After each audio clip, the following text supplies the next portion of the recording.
Now a story we guarantee most of you have never heard before. Big money is being made from the sale of fetal body parts. Even the most ardent pro-choice advocates, like Planned Parenthood President Gloria Feld, are disturbed by what we found. It seems inappropriate, totally inappropriate. Where there is wrongdoing, it should be prosecuted and should be brought to justice.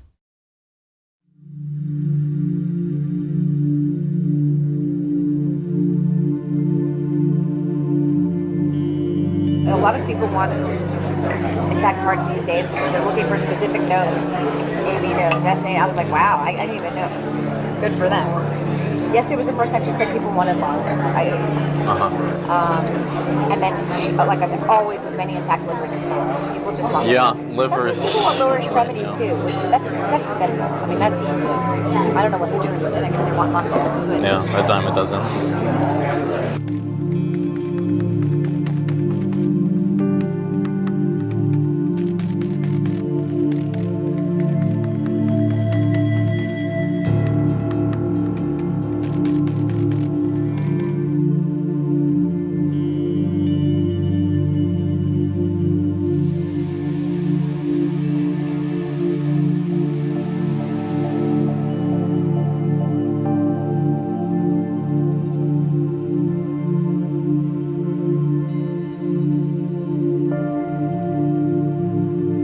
I'm the medical director for the national office for all of the affiliates. So I say, okay, what are you looking to supply today? We've been very good at getting heart, lung, liver.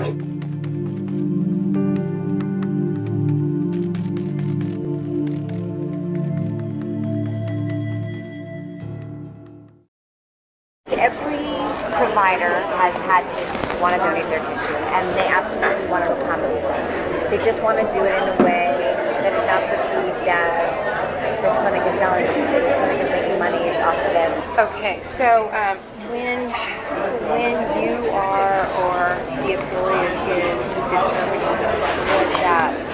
what that is monetary. Yes. So that it doesn't raise any question of this is what it's about. This is the main. What price range would you?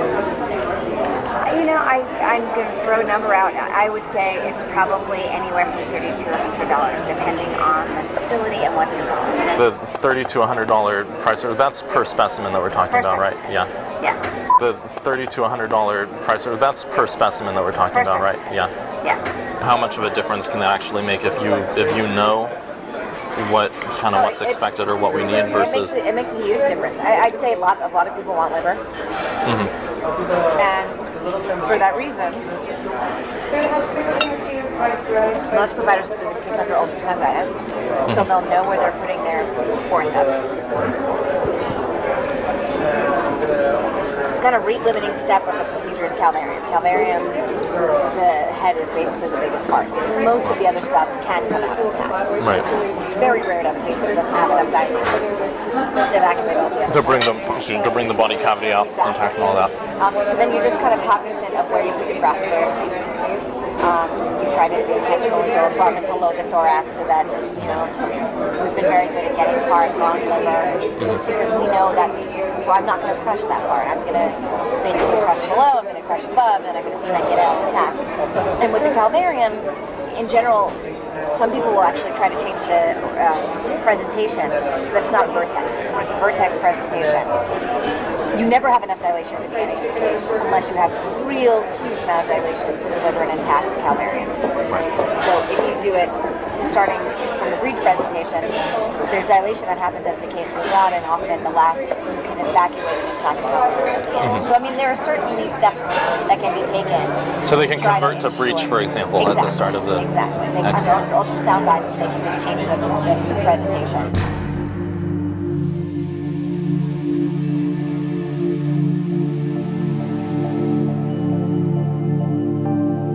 Under ultrasound guidance, they can just change the presentation. To bring the body cavity out intact and all that. So if you do it starting from the breech presentation, there's dilation that happens as the case goes on, and often the last you can evacuate an intact calvarium.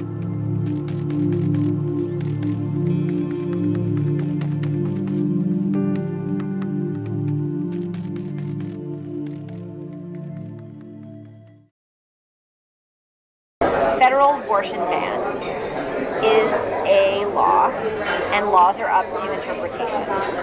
So if I say on day one I do not intend to do this, what ultimately happens doesn't matter. So yesterday was a clinic day. So what, for example, like what did you procure? You know, I asked her at the beginning of the day what she wanted. Yesterday she's been at, a lot of people want intact parts these days because they're looking for specific nodes. AB nodes, SA. I was like, wow, I didn't even know. Good for them. Yesterday was the first time she said people wanted lungs. And then, like I said, always as many intact livers as possible. People just want livers. People want lower extremities too, which that's simple. I mean, that's easy. I don't know what they're doing with it. I guess they want muscle. Yeah, a dime a dozen. If you maintain enough of the dialogue to the person that's actually doing the procedures and they understand what the end game is, there are little things, changes they can make in your technique to increase your Even though they have a set way that they do it, they're open to changing it. The reasonable people, sure. For example, so I had 8 cases yesterday, and I knew exactly what we needed, and I kind of looked at the list, and I said, all right, this 17-weeker has 8 pounds, and this. So I knew which were the cases that were probably more likely to yield what we needed, and I made my decisions according to that too. So it's worth having a huddle at the beginning of the day, and that's what I do.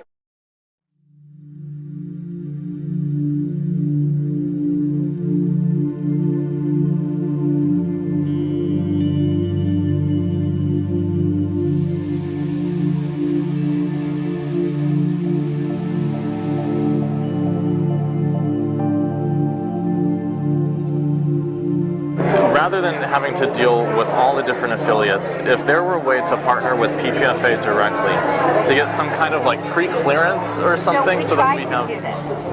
And at the national office, we have a litigation and law department, which just really doesn't want us to be the middle people for this issue right now. Because we were approached by STEM Express to do the same thing. One of the Northern California affiliates said, we're working with these people, we love it. We think every affiliate should work with them. And so we had a conversation, and we said, what do you think? We'll just go out and find all the people that are doing this and present everybody with a menu. And they, at the end of the day, they just decided right now it's too touchy an issue for us to be an official middleman. But that, when you say right now, do they see a future? Right now, the way the Supreme Court looks, I don't think it looks very good. Okay. If you talk to my litigation and law folks, anything that's going to go to the Supreme Court right now, we are all losers. But I will tell you that behind closed doors, these conversations are happening with the affiliates. Cecile, I want to thank you so much for Dr. Nuka-Cola. She's been so helpful for the past couple of years. I'm with fetal tissue collection. She's been very, very helpful with who to talk to and how to like. Okay, great. Thank you. She's amazing. And thank you for Planned Parenthood. Thank you. For Planned Parenthood.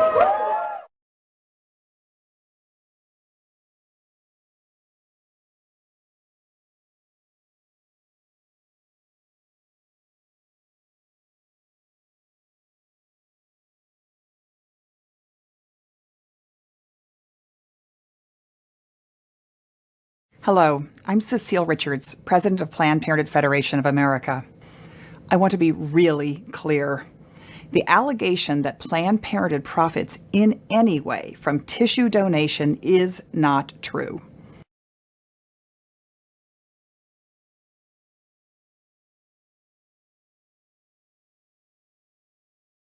What would you expect for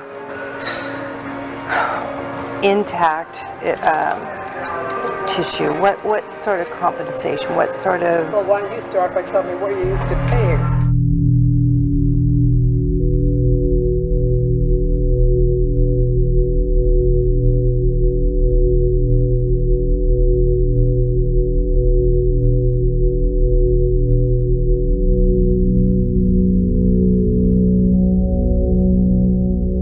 We'll be exhibiting at the Medical Directors Council meeting in a couple of weeks, so I don't know if you'll be attending. I'm now the president of that organization. Oh.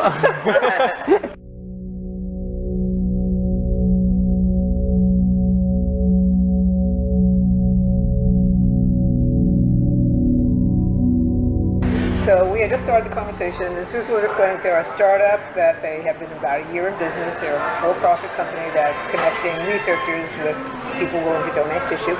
Our volume, thank you for giving it to me, is 800 a year with 60 in the second trimester, and we just started to talk about how the process worked with Novogenics down in Los Angeles when I was there. Okay. To back up a little bit, PPFA, our parent body, is on board with tissue donation, but we have to ask for a waiver to do it, and we have to lay out for them what our program is going to be like. And the mechanics of it was that Heather, Novogenics person, would come to the site, and our staff would sign the patients up and get consent, and then Heather would look at the tissue and take what she required. So it was logistically very easy for us. We didn't have to do anything. So it was compensation for this. We didn't have to do anything. So it was compensation for this, and there was a discussion as I was leaving. They had been paying by the case, and there was some discussion about doing it in a different way, or I don't know what you're used to doing, how are you used to doing compensation. The patients don't get anything, of course. But. Okay, so I'd like, what would you expect for intact tissue? What sort of compensation? What sort of? Well, why don't you start by telling me what you're used to paying? Okay, I don't think so. I would like to know what would make you happy. What would work for you? You know, in negotiations, the person who throws out the figure first is at a loss, right? So. No, I don't look at it that way. I know you want to play that game. I get it, but no, I want low ball because I'm used to low things from. You know what? If you low ball, I'll act pleasantly surprised, and you'll know it's a low ball. Okay. What I want to know is what would work for you. Don't low ball it. Okay. Tell me what you really. $75 a specimen. Oh, that's way too low. And that's really way too low. I want to keep you happy. I've been at places that did 50 too. But see, we're not in it for the money. Well, why don't you start by telling me what you're used to paying? Oh, no, I want lowball $75 a specimen, and we don't want to be in the position of being accused of selling tissue and stuff like that. On the other hand, there are costs associated with the use of our space and all that kind of stuff. So what were you thinking about? Right. So. Way higher than that. So I'd like to start at around 100. Okay. Now this is for tissue that you actually take, not just the tissue that the person volunteered that you can't find anything. Right? Exactly. Now this is for tissue that you actually take, not just the tissue that the person volunteered that you can't find anything. Right? Exactly. Right. What we can use, what is intact. So that's why I'm saying no, don't lowball. I want you to be happy. It's complicated by the fact that our volume is so low too. I mean, are you looking at 8 and 9 week specimens or only second trimester specimens? 10 to 12 week, end of the first trimester. If those are pretty intact specimens, then that's something we can work with. So that's an interesting concept. Let me explain to you a little bit of a problem, which may not be a big problem. If our usual technique is suction at 10 to 12 weeks, and we switch to using an iPass or something with less suction in order to increase the odds that will come out as an intact specimen, then we're kind of violating the protocol that says to the patient, we're not doing anything different in our care of you. And to me, that's a kind of a specious little argument, and I wouldn't object to asking Ian, who's our surgeon that does the cases, to use an iPass at that gestational age in order to increase the odds that he was going to get an intact specimen. But I do need to throw it out there as a concern, because the patient is signing something and we're signing something saying we're not changing anything in the way we're managing you just because we agreed to give tissue. Heard of that before. Right. Yeah. No. It's definitely. It's touchy. Okay. How do you feel about that? Well, I think they're both totally appropriate techniques. There's no additional pain involved. I don't think the patients would care one iota. So I'm not making a fuss about that. Okay. Now you have my email address, right? Got your email, yeah. Write me a 3 or 4 paragraph proposal, which I will then take to Laurel and others in our organization to see if we want to pursue this. And then if we want to pursue this mutually, I'll mention this to Ian in terms of how he feels about using a less crunchy technique to get more whole specimens. And then if we agree to move forward, the next steps I need to apply to PPFA for a waiver to permit us to do this. We have to have a contract. Do you have a contract already? We have what we've used in the past is a materials transfer agreement. And that's obviously open to discussion. So that's a prototype. It needs to say exactly what your staff is going to do, exactly what your expectations are, exactly what the compensation is. And are we agreed that $100 would keep you happy? Well, let me agree to find out from other affiliates in California what they're getting. And if they're getting substantially more, then we can discuss it then. Yes. But the money is not the important thing. No, it has to be big enough that it's but it is something to talk about. I mean, it's one of the first things that you brought up, right? So, no. But it is something to talk about. I mean, it's one of the first things that you brought up, right? So. Now here's another thought is we can talk about specimen as per specimen per case or per procured tissue sample, which would be so that if we're able to get a liver thymus pair, maybe that is $75 per specimen, and so that's for for liver thymus pair, and that's $150 versus if we can get liver thymus, brain hemisphere, and all that, then and then so that protects us so that we're not paying for what we can't use. I think it also maybe illustrates things. It's been years since I talked about compensation, so let me just figure out what others are getting, and if this is in the ballpark, then that's fine. If it's still low, then we can talk about it. I want a Lamborghini. I said I want a Lamborghini. Don't we all, right? Yeah, exactly.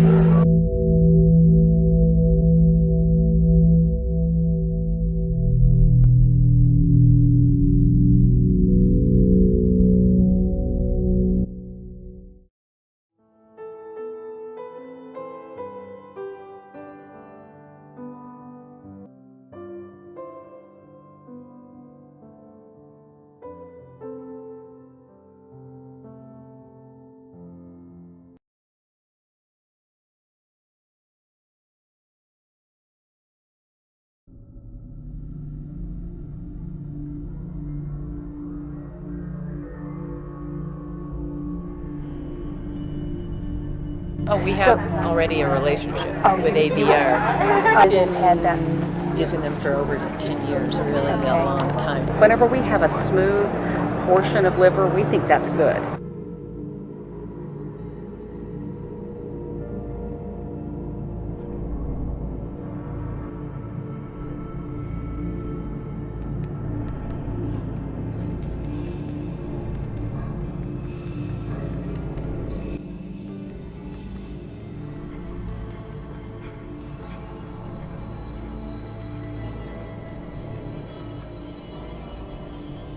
There are no financial benefits to the Absolutely clinic. not. Absolutely. And we're happy. Look, we look forward to the facts coming out. Right. So I'll just take a couple minutes. Sure. And my assistant. Hi. So. Oh, you're warm. I want to hang on to you. So I was talking to Mary about what I'm trying to offer to clinics as a procurement service, and she said, you know all about this. Oh, we have already a relationship with ABR. Oh, okay. So that the sort of thing you're doing? It's a startup, and I want to get in every state. That's my goal. Yeah. But I'm trying to connect with medical directors of either private, smaller clinics. Yeah. Obviously, a higher volume would be good for that fetal tissue for researchers. So there's already a service there. I'm thinking with my business head that using them for over 10 years, a really long time. So I just kind of renegotiated the contract. They're doing the I can't remember what they call it, but the big collection for government level collections and things like that. So I'm trying to think of other providers in our town. So I don't want to sound like a salesman here, but I'm going to. So we return a portion of our fees to the clinics. So just as a way of thank you for this.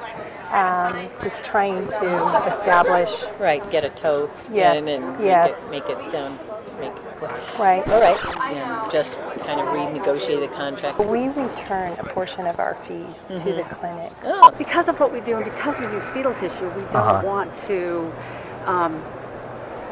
We want to be as politically correct as we can. Right, we I know. don't want a whole lot of people coming in and, you know, slapping us because, you're doing this and you're getting all these scientific people here and they're all agreeing, you know, that kind of stuff. Yeah, so. it's kind of counterintuitive, isn't it, right? Like normally, like embryonic stem cell research, like the big controversial, like whatever, and like.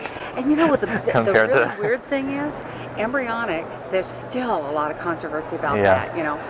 But then fetal kind of got lost in the mix. You know, you have was it ever controversial? I mean, I'm young, so I don't know. It was never outlawed. Where during the Bush administration, Bush one, it was no federal funding could go to stem cell research or to embryonic cell research. But fetal tissue was taken out of that. So we continued to send tissue to people like NIH. Even though the government was paying for it, fetal tissue weren't put in that little box of embryonic because it's different. Now they're trying to make abortion illegal, and that's where we get our tissue. Now they're trying to make abortion illegal, and that's where we get our tissue. You probably know Jackie Barbic. Yes. Was it? And she mentioned to me that you guys, you know, that I should talk to you if I wanted the fetal tissue. Yeah. But I thought you only procured from her clinic. It's not. No, we procure from her clinic on Saturday because that's the day that they do large cases. Now they do induce fetal demise at about 21 weeks, depending on the doctor. Sometimes because for BLT, I'm wanting like 18 to 22 weeks. Right. Yes. Right. And that would be fine. So if we had 18 or 19 weeks, then that we could get those to you. Okay, and it doesn't have digoxin though. No, okay, it does not. Yeah. And we always, and I mean, we've been in the business long enough. I can tell if it's been ditched or not. You know, I just look at it. I go, oh, really? Yeah. I mean, it has a smell. It's not right. So it's just kind of icky. Yeah. But but we also have clinics in San Diego, in Oregon, in Minnesota, and we soon will be starting in New Jersey and Philadelphia. Oh, wow. Not at Dr. Gossel's clinic, though. Right. The whole point is not to have a live birth. Okay. And so the doctors have unless it's somebody who has had 6 pregnancies and 6 vaginal deliveries. And then it just kind of pops out. They put lambs in and she comes in the next morning. And I literally have had women come in and they'll go in the OR and they're back out in 3 minutes. And I'm going, what's going on? Oh yeah, the fetus was already in the vaginal canal whenever we put her on stirrups. It just fell out. I'm going, what's going on? Oh yeah, the fetus was already in the vaginal canal whenever we put her on stirrups. It just fell out. Wow. So, you know, because if they've had a lot of births, then that's kind of what happens. Right. But most of the time it is not intact. We have some other people who would like to get like the biliary tree area, you know, that kind of thing. Yeah. And I think over the past 3 months we've been able to send 2. Really? Because they just the abdomen is always ripped open. Wow. And I don't understand. Are the organs inside intact, like the liver and the organs are reasonably everything will just get ripped up. You know, whenever we have a smooth portion of liver, we think that's good because most of the time it's got you know, just the instruments they go in to pull, and it's just whatever presents first. And unfortunately, and I don't know why, a lot of times the abdomen presents first, and they just go in and start pulling. And so they just pull it out by the abdomen. They're not trying to. They're not trying to. They don't have my interests in mind. Or mine. It really pisses me off. Whenever we have a smooth portion of liver, we think that's good. Well, see, this is the thing, quite honestly. I used to go into this argument. So Linda ABR is a not-for-profit and wasn't paying any of the clinics and was funding places in Hawaii for themselves. Oh my gosh. And all sorts of things. But I would go into clinics and they would say, oh, you're a for-profit and you want to pay us? But and I'm like, so I want to pay you. She doesn't want to. And she has a place in Hawaii. And I'm like, oh my God. We're trying to give money to you. You know, and they would say, yeah, that is kind of strange, you know? And I said, right, and I pay tax, just to be clear, that actually donates ends up funding programs back to you guys. No tax, no payment, tax and payment. Yeah. You know, it was like that. And they'd be like, okay, that makes sense, right? We're usually standing right outside the door where they're doing the procedure in the OR, and we're in the lab area. And Okay. That's kind of. Okay, gotcha. Yeah. And so we're just kind of standing around waiting, and then we get the tissue. The doctor makes sure that the termination is complete, and then we have it immediately after. So. Yeah. Well, like immediately after they just bring it straight over. They just bring it out. The doctor kind of goes, yeah, and then they usually say it's done, and so. Some staff. Not that I know so much on the Planned Parenthood side, but I wouldn't be surprised. There are some staff in the past that have been on the payroll with ABR. I mean, like there's like well enough known. Oh, wait a minute, I didn't follow that. So, like a nursing director or somebody who's literally like a paid employee, but they're like a paid. Are they doing procurement, or they're just sitting there holding the fort down? Like an advisory role, but they're tied enough to. Yeah, I don't have someone. Yeah, you can go ahead and. From like an advisory role. But for a long time, there were some clinics that, because they had paid advisors that were sitting on boards for these clinics, they were also an advisor to ABR. okay. You were just never going to go anywhere with it. You know what I mean?